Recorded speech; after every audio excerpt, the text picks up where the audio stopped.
ओम नमो भगवते वासुदेवाय। श्रीमद् भगवद गीता नवम अध्याय राजविद्या राजगुज्ज योग तार 6 नम्बर श्लोक आमरा एखन दर्शन करब।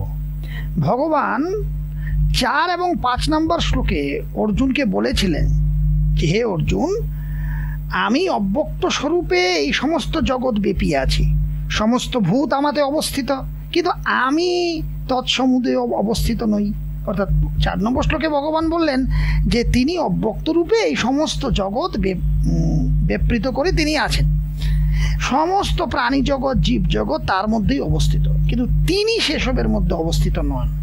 আবার 5 নম্বর শ্লোকে তিনি বললেন ঠিক তার বিরুদ্ধ কথা, যে অর্জুনকে তিনি বললেন হে অর্জুন, তুমি আমার ঐশ্বরিক যোগ দর্শন করো, আমার ঐশ্বর্য দর্শন করো, যে এই ভূত সকল অর্থাৎ এই প্রাণী জগৎ আমার মধ্যে স্থিতি করছে না, আমার মধ্যে নেই তারা।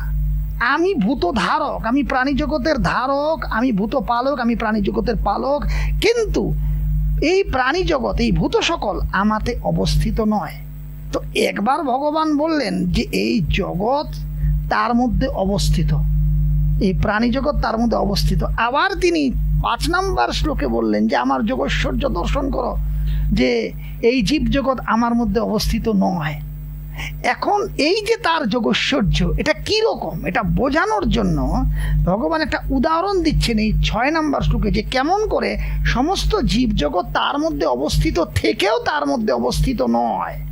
তিনি সবার থেকে আলাদা, তিনি ভূত ধারক ভূত পালক, তিনি তিনি তিনি জীবজগতের ধারক পালক সমস্ত কিছু হয়েও তার মধ্যে কোনো কিছু অবস্থিত নয়, আবার তার মধ্যে সমস্ত কিছু অবস্থিত। এটা কিরকম তিনি উদাহরণে বলছেন।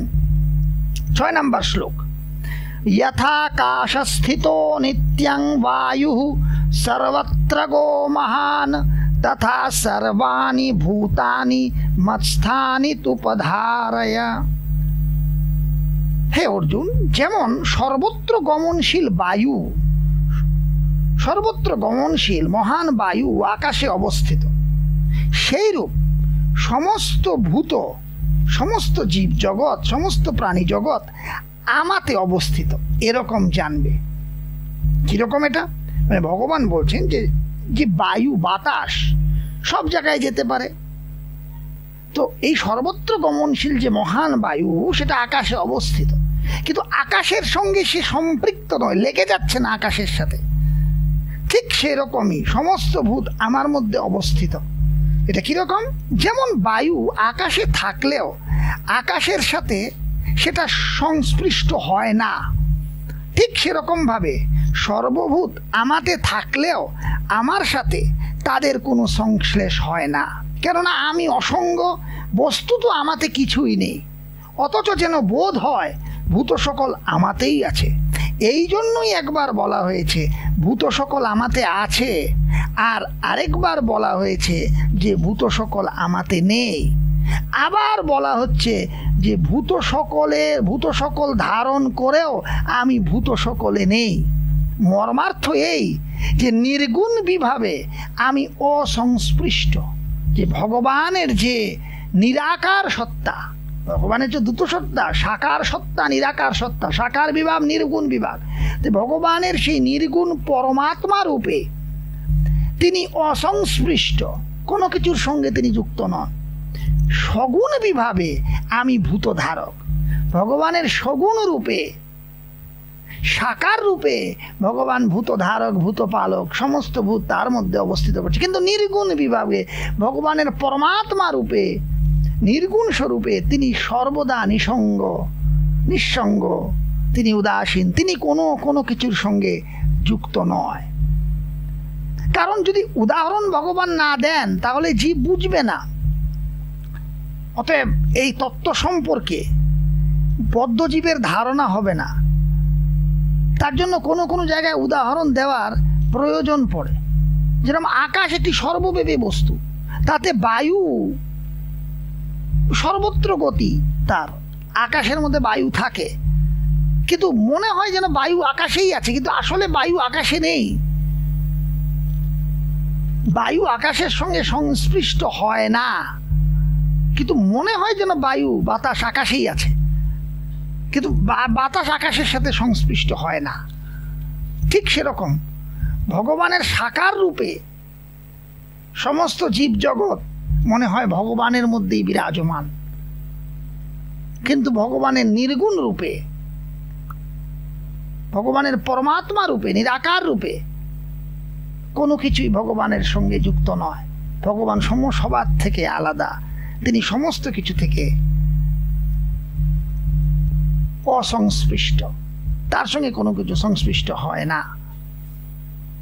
ভগবানের ভূত সকল ভগবানের মধ্যেই স্থিতি করছে, ভগবানের মধ্যে অবস্থিত, কারণ ভগবানের সত্তাতেই শ্রীকৃষ্ণের সত্তাই জগৎ সত্তা। শ্রীকৃষ্ণ না থাকলে কিছুই থাকে না, শ্রীকৃষ্ণের সত্তাই তারা সত্তাবান। সুতরাং বলা যায় যে তারা জীবজগৎ ভগবানের মধ্যেই আছে, ভগবানের মধ্যে অবস্থিত, কিন্তু নির্গুণ বিভাবে ভগবান নিঃসঙ্গ, নিরবয়ব, নির্বিশেষ। বস্তুত ভগবানে কিছুই সংশ্লিষ্ট থাকতে পারে না, অথচ বোধ হয়, মনে হয় যেন তারা ভগবানের মধ্যেই আছে, ভগবানের মধ্যেই ভাসছে। এটাই হচ্ছে ভগবানের যোগ, ঐশ্বরিক যোগ, অঘটন ঘটন চাতুর্য। এবং এই যোগ প্রভাবেই ভগবান ভূতধারক হয়েও ভূতগণের মধ্যে নেই, কেননা তিনি নিঃসঙ্গ।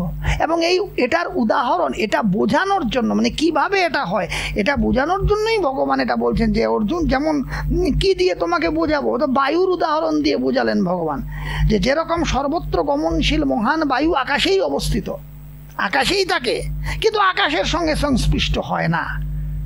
তো সেইভাবে সেই বায়ু এবং আকাশের উদাহরণ দিয়ে তুমি বুঝে নাও যে জীবজগৎ আমার মধ্যেই আছে, বায়ুর মতো। বায়ু যেরকম আকাশের মধ্যে আছে, বায়ু যেরকম আকাশের মধ্যে অবস্থিত, ঠিক সেরকমই জীবজগৎ আমার মধ্যে অবস্থিত। কিন্তু বায়ু যেরকম আবার আকাশের মধ্যে থেকেও আকাশের মধ্যে নেই, আকাশের সঙ্গে এক হয়ে যায় না, আকাশের সঙ্গে সংশ্লেষ নেই, সংস্পৃষ্ট নেই, ঠিক সেরকমই জীবজগৎ আমার মধ্যে থাকলেও তারা আমার মধ্যে নেই, এভাবে জানবে। তো আমরা এই শ্লোকটিকে, শক্তির প্রত্যেকটি অর্থ আমরা দেখি। যথা সর্বত্র সর্বত্র গমনশীল বায়ু, যেমন সর্বত্র গমনশীল, যথা মানে যেমন, সর্বত্র গমন, সর্বত্র গমনশীল, যেমন সর্বত্র গমনশীল মহান বায়ু নিত্যম, মহান বায়ু নিত্য সদা আকাশ স্থিত, আকাশে স্থিতি লাভ করে, আকাশে স্থিতি তার, আকাশে থাকে। তথা সর্বাণী ভূতানি, ঠিক সেরকম সমস্ত ভূত মৎস্থানী আমার মধ্যে স্থিত। ইতি অবধারায়া, এইভাবে জানবে। যেরকম সর্বত্র গমনশীল, যে কোনো জায়গায় যেতে পারে সেই মহান বায়ু আকাশের মধ্যে অবস্থিত। অর্থাৎ কিভাবে আকাশের মধ্যে অবস্থিত বায়ু, যে আকাশের মধ্যে থেকেও সে আকাশের মধ্যে নেই, সে আকাশ থেকে আলাদা। ঠিক সেরকম সমস্ত জীব আমার মধ্যে অবস্থিত, অর্থাৎ আমার মধ্যে অবস্থিত থেকেও তারা আমার মধ্যে অবস্থিত নয়, আমি তাদের থেকে আলাদা। কিন্তু আমি তাদের ধারক, আমি তাদের পালক, আমি তাদের জনক, আমি তাদেরকে সৃষ্টি করছি, আমার ইচ্ছায় লয় প্রাপ্ত হচ্ছে, কিন্তু আমি তাদের মধ্যে নেই। আসলে এই সমস্ত কিছুই ভগবানের যে যোগমায়া শক্তি, তিনি আসলে এই সমস্ত কিছু সৃষ্টি স্থিতি লয় করেন ভগবানের ইচ্ছায়, গোবিন্দের ইচ্ছায় তিনি এই সমস্ত কিছু করেন। তার জন্যই বলা হচ্ছে যে ভগবান সমস্ত কিছুর মধ্যে থেকেও তিনি এই সমস্ত কিছু থেকে উদাসীন। এই জিনিসটা আমরা এই শ্লোকের পরে আমরা দেখব, এই অধ্যায়ে আমরা দেখব যে যোগমায়ার কথা যখন ভগবান বলবেন, তার যোগমায়া শক্তির কথা। তো এখন আমরা এই শ্লোকটি আবার দেখছি।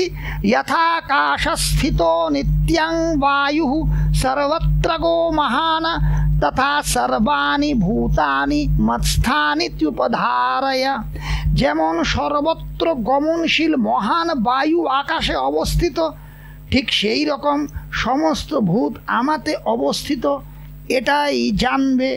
হরে কৃষ্ণ।